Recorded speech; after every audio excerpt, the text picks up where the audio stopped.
Hello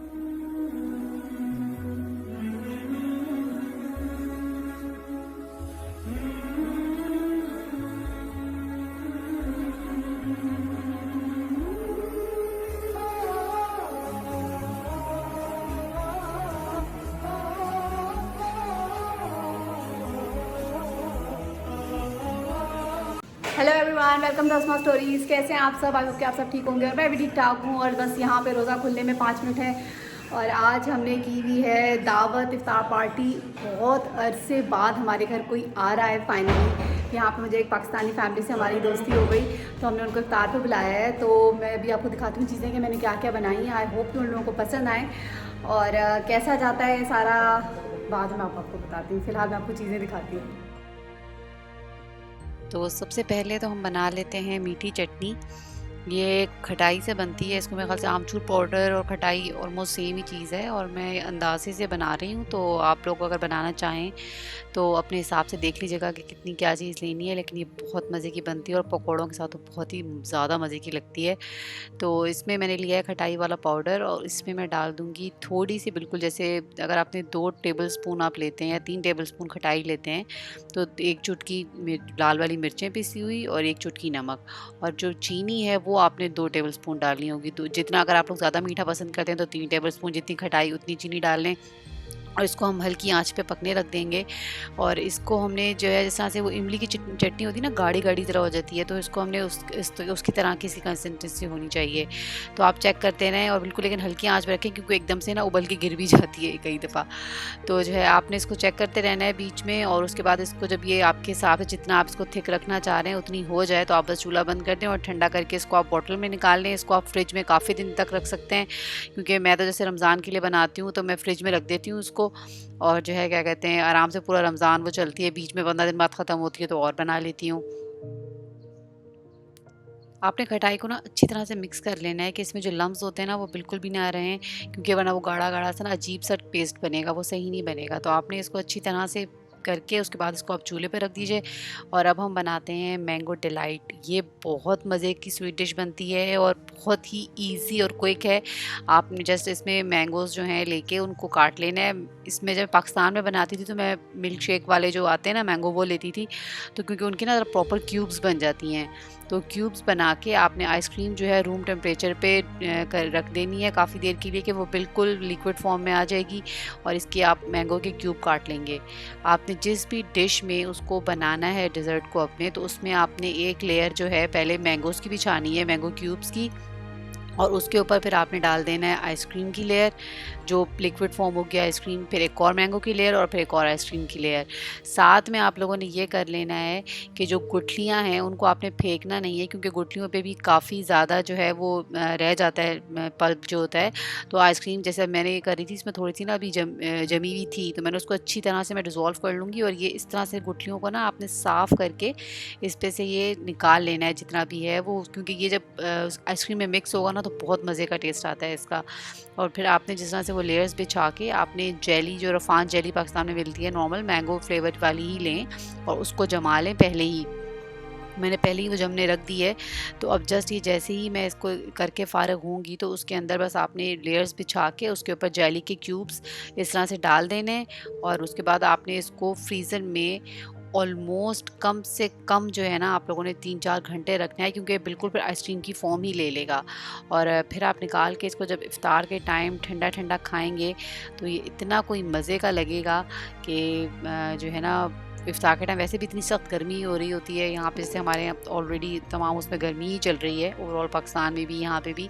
तो इफ्तार के time जब आप ठंडा ठंडा खाएंगे ना तो आई होप कि आप लोगों को बहुत मज़े का लगेगा और आप लोग ज़रूर ट्राई करें, क्योंकि मेरा तो ये फेवरेट है। और मैं भी रोज़े में ये जो है व्लॉग वॉइस ओवर कर रही हूँ तो मुझे इसको देख के भूख लगनी शुरू हो गई है क्योंकि ये हमने 2 दिन रख के खाया था, ये बहुत मज़े का बना था। Oh my God.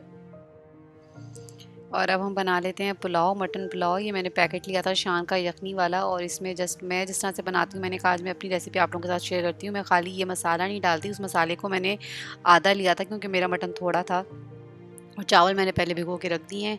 तो आपने यखनी बना लेनी है पहले उस मसाले के साथ, जस्ट उसमें जो है ना लहसुन अदरक और वो मसाला डाल के मटन के साथ वो यखनी एक तरफ बन रही है, दूसरी तरफ पैन में मैंने प्याज लेके उसको जो है ना ब्राउन कर लेना है। और साथ ही जब ये ब्राउन हो जाएगी तो इसमें लहसुन अदरक का पेस्ट, और मैं जो लहसुन अदरक का पेस्ट बनाती हूँ उसमें मैं लाजमी हरी मिर्चें डालती हूँ, साथ ही पेस्ट बना लेती हूँ उनका, तो वो बहुत अच्छा हो जाता है, मतलब आपको अलग से हरी मिर्चें नहीं डालनी पड़ती। तो जब ये ब्राउन हो जाएंगी तो इसमें हम डाल देंगे टमाटर, और टमाटर जब ज़रा हो जाएंगे नरम तो इसमें हम डाल देंगे गोश्त, यखनी में हमने बनाया हुआ उसमें से गोश्त में निकाल के इसमें डाल लेती हूँ। वो साथ साथ इसके भुनने के साथ जो है वो फ्राई हो जाता है ज़रा। और लेकिन आपने ये देखना है कि अगर आपका गोश्त ज़्यादा घुला हुआ है तो एहतियात से चम्मच चलाएं कि वो टूटे नहीं। और ये अभी अब आगे होगा तो इसमें जब हम पानी जो है, पानी का हिसाब जो मैं रखती हूँ, क्या कहते हैं, मुझे याद है जब मेरी शादी हुई थी तो मुझे पुलाव उलाव बनाना नहीं आता था, तो मेरी नंद ने मुझे एक बड़ा मज़े का आसान तरीका बताया था। वो ये था कि जितने कप आप चावल लेते हैं तो पानी जो है उसमें पुलाव में आप डालें, जैसे अगर आपने 2 कप चावल लिए तो डबल उसका होगा 4, तो उससे 1 कप कम, मतलब 3 कप्स डालें आप। क्योंकि मैंने लेकिन 2 कप लिए थे चावल, लेकिन ऐसा है कि मैंने चावल बहुत पहले नहीं भिगोए थे, मैंने थोड़ा देर से भिगोए थे चावल। तो अगर आपने देर से भिगोए हैं तो बिल्कुल जितने कप चावल हैं उतने ही कप मैं पानी डालती हूँ, मेरा वो अंदाज़ा फिर वो ठीक रहता है। लेकिन अगर मैंने काफ़ी पहले के भिगोए हुए हों चावल तो फिर मैं पानी डबल से 1 कप जो है ना कम डाल देती हूँ। ये देखा, मैं रोज़े में ना मेरी अब मैं बोल कुछ रही हूँ और निकल कुछ रहा है मेरे मुँह से। अब ये अच्छी तरह से बस भुन रहा है तो इसमें अब हम डाल लेते हैं पानी। और पानी डाल के इसको जब तक बॉयल आएगा तो तब तक इसको हम पकने देंगे, और उसमें साथ में जो है फिर हम डाल देंगे इसमें चावल। और अब मैं इसमें डालूँगी चावल कि जब अच्छी तरह बॉयल आता था ना तो चावल डालने में चावल डालने ना तो ज़्यादा सही से बनते हैं चावल।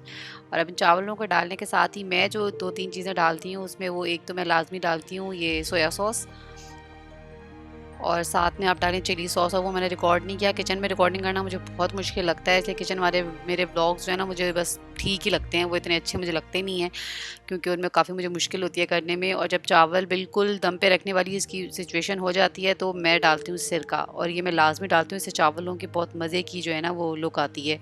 और मैंने इसमें तकरीबन 2 टीस्पून डाला था सिरका, और अब इसको मैं दम दे के रख दूँगी, और फिर देखते हैं जब ये दम पे आते हैं जब तक हम बाकी काम करते हैं।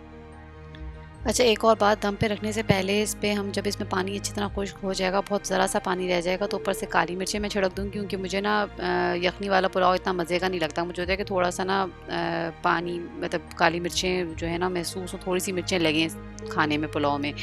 तो मैं काली मिर्चें जब पक रहा होता है पुलाव तो भी मैंने डाली हैं, और अभी ऊपर से छिड़क के बस ये जो कलर मेरे पास रखा हुआ था फूड कलर येलो, ये मैं इसके ऊपर डाल दूँगी, और इसको हम लगा देंगे दम। और बिल्कुल लो आँच पे, आप सबको पता ही है कि दम कितनी देर के लिए देना है, और मेरे से बहुत अच्छे अच्छे कुक यहाँ पे हैं इस टाइम यूट्यूब पे।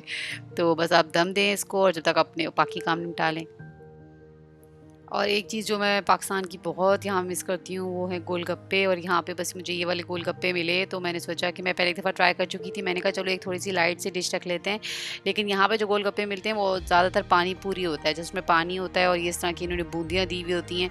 तो ये बूंदियाँ इतने मज़े की नहीं थी, तो मैंने घर में चने जो बॉयल किए हुए थे, मैंने इसलिए उन चनों में चाट मसाला और प्याज व्याज करके रख लिया था।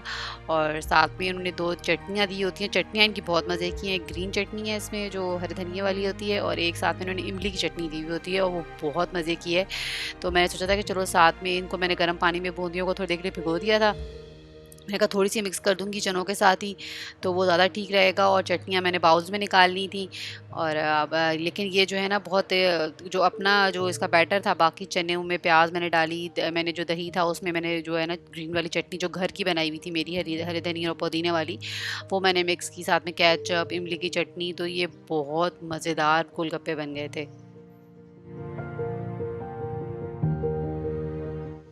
और मैंने बनाए थे दही बड़े। दही बड़ों की रेसिपी मैं आपके साथ पहले शेयर कर चुकी हूँ, इसलिए मैंने उसकी रेसिपी इस दफ़ा शेयर नहीं की। और मामूल मैंने इसको टाइमली बना के फ्रिज में रख दिया था ताकि ठंडे ठंडे इफ्तार के टाइम खा सकें। और अब देख लेते हैं हम पुलाव को ज़रा खोल के कि इसकी क्या हालत हुई है। और ये या इट्स परफेक्टली फ़ाइन, और ये बिल्कुल रेडी है। अब इसको हम थोड़ा सा शफ़ल कर लेंगे ताकि इसकी भाप वाप अंदर से निकल जाए। और इसको, ये तो हो गया रेडी। अब हम बाकी पकौड़े रह गए हैं, पकौड़े बना लेते हैं। मेरी पकौड़ों की रेसिपी आप लोगों को शायद थोड़ी-सी डिफरेंट लगे और ये पकौड़े जो हैं मैं बचपन से खाती आ रही हूँ इफ़्तार पे। और मेरे पहले जब मैं शादी से पहले मैं इतने जो है ना ज़्यादा बनवाती थी इफ़्तार के लिए पकौड़े अम्मी को, और अम्मी मेरी बहुत मज़ेदार पकौड़े बनाती हैं और ये उन्हीं की रेसिपी है। तो मैं जो है पकौड़ों में डालती हूँ नमक, मिर्च, कलौंजी, और अगर अनारदाना घर में पड़ा हो जो ज़्यादातर नहीं होता तो अनारदाना, और साबुत धनिया थोड़ा-सा क्रश करके, ज़ीरा, और इन सब, और साथ में मैं जब इनको मिक्स करती हूँ तो साथ में मैं डालती हूँ अंडा, क्योंकि मैं मिक्स सब्ज़ी के पकौड़े बनाती हूँ। तो वो बेस्ट ये रहता है कि मुझे अच्छा लगता है कि बेसन बहुत कम हो पकौड़ों में और वेजिटेबल ज़्यादा हो, लेकिन अगर ज़ाहिर है वेजिटेबल ज़्यादा हो तो वो अलग-अलग होने लगता है। तो उसका बेस्ट हल ये है कि आप डाल लें उसमें एक अंडा। अपने आप देख लें कि कितनी क्वांटिटी है आपकी सब्ज़ी की, उसके हिसाब से अंडा आप फेंट के डाल लें उसमें। वो इतना ज़बरदस्त उसको सब्ज़ी को पकड़ लेता है कि वो बिल्कुल सही परफेक्ट पकौड़े बनते हैं, और वो होते भी बहुत ही क्रिस्पी और मज़े के हैं। और या one more thing, chaat masala, वो तो हर कोई मेरे ख़्याल से डालता होगा, और चाट मसाले के बगैर जो पकौड़ों का तो मज़ा ही नहीं आता अगर आप चाट मसाला नहीं डालते। और यहाँ पे इस टाइम बस इफ्तार में तकरीबन कोई आधा घंटा रह गया था और मैं बना रही थी पकौड़े, और जुनैद को मैं कही थी कि आप ज़रा मेरे साथ टेबल सेट करवा दें। और हम लोगों ने क्योंकि लाउंज में एसी चलाना था तो ये विंडो हमारी लाउंज में खुलती है। मैं किसी दिन आपको होम टूर भी यकीनन दूँगी इंशाल्लाह जल्दी। तो उससे ये होता है कि ज़रा किचन में क्रॉसिंग रहती है हवा की तो सही रहता है। लेकिन मुझे इस टाइम इतनी सख्त गर्मी लग रही थी, इसीलिए मेरी एक तो रोज़ा भी लग रहा था, गर्मी भी लग रही थी, तो मिक्स फीलिंग हुई हुई थी जो मैं आपको मेरी शक्ल से पता चल रही होगी। और इसलिए मैंने जुनैद को कहा था, मैंने कहा ज़रा यार आज अब मेरे साथ आप हेल्प करवाएँ और थोड़ा-सा टेबल शेबल सेट कर दें, क्योंकि मैंने सारे बर्तन वर्तन निकाल के रख दिए थे। और ये पहली बार था कि सिंगापुर में कोई हमारे घर आ रहा था, और मैं एक्साइटेड भी बहुत थी क्योंकि यहाँ पे हम फैमिली को बहुत मिस करते हैं, कोई आने जाने वाला नहीं होता घर में। तो ये जो हमें फैमिली यहाँ पे मिली है बहुत अच्छी फैमिली है, और उनसे मिलके बहुत मज़ा आया है। अगर आप देख रहे हो मेरा ब्लॉग, यार बहुत मज़ा आया आप लोगों से मिलके और बहुत अच्छा लगा। और यहाँ पे बस अब जल्दी मैंने कहा पकौड़े बना लेते हैं, और उसके बाद हम लोगों के आने से पहले टेबल शेबल सेट कर लेते हैं। जुनैद को फारग देख के मैंने ये काम जुनैद के ज़िम्मे लगाया कि आप यूँ करें कि गोलगप्पे जो हैं उनको जो है ना उसमें कम से कम चने वने आप डाल के रख दें, क्योंकि फिर वो चने डालने में टाइम लगता है किसी को। तो बाकी बस चटनियाँ सब अपने हिसाब से डाल लेंगे, जो जिसको जितना डालनी है, जो ज़्यादा मिर्चें डालना चाहता है ज़्यादा डाल ले, जो कम डालना चाहता है कम डाल ले। तो क्योंकि मुझे लगता है कि जुनैद फारिग क्यों फिर रहे हैं, जुनैद को भी कोई काम करना चाहिए इफ्तार से पहले, मैं कब से लगी हूँ। तो खैर जुनैद ने ये काम खुशी-खुशी सँभाल लिया था, क्योंकि इसमें कोई मेहनत तो थी नहीं, हर चीज़ रेडी थी, बस गोलगप्पों में चने ही डालने थे। और इस तरह के ईज़ी काम जुनैद बहुत खुशी-खुशी कर लेते हैं। आप लोगों में से किस-किस के हस्बैंड इफ्तार में हेल्प कराते हैं? मेरे जुनैद बिल्कुल इफ्तार में हेल्प नहीं करते, ये सिर्फ़ आज कर रहे थे क्योंकि आज गेस्ट आ रहे थे, तो जुनैद को शायद मेरे ऊपर तरस आ गया था थोड़ा-सा। तो वरना जुनैद आराम से इफ्तार तक बैठे रहते हैं, और बिल्कुल जब टेबल सेट हो जाती है तो उठ के आ जाते हैं। इसी तरह सहरी में करते हैं और इसी तरह इफ्तार में करते हैं। तो यहाँ पे हो चुकी है हमारी टेबल रेडी। मैंने समोसे वाला सब पहले फ्राई कर दिए। देखिए एक चीज़ मैंने इसलिए नहीं दिखाई क्योंकि वो एक चीज़ को दिखाते बहुत लंबा ब्लॉग हो जाता है, और उसको फिर बाद में एडिट करना मुश्किल हो जाता है। और आप देख रहे हैं पकौड़ों की कितनी ज़बरदस्त शक्ल आई हुई है इस टाइम। और आलू के भी मैंने थोड़े से बना लिए थे क्योंकि बच्चे आलू को शौक से खा लेते हैं, और बस वो लोग यहाँ पे आने ही वाले थे। आई होप कि आप लोगों को, और आते हुए वो लोग ये लेके आए थे केक, चीज़ केक मेरा फेवरेट, और साथ में खजूरें। तो हिरा अगर आप देख रही हैं blog, thank you so much यार, बहुत मज़े का केक था और बच्चों ने एक दिन में ही ख़त्म कर दिया।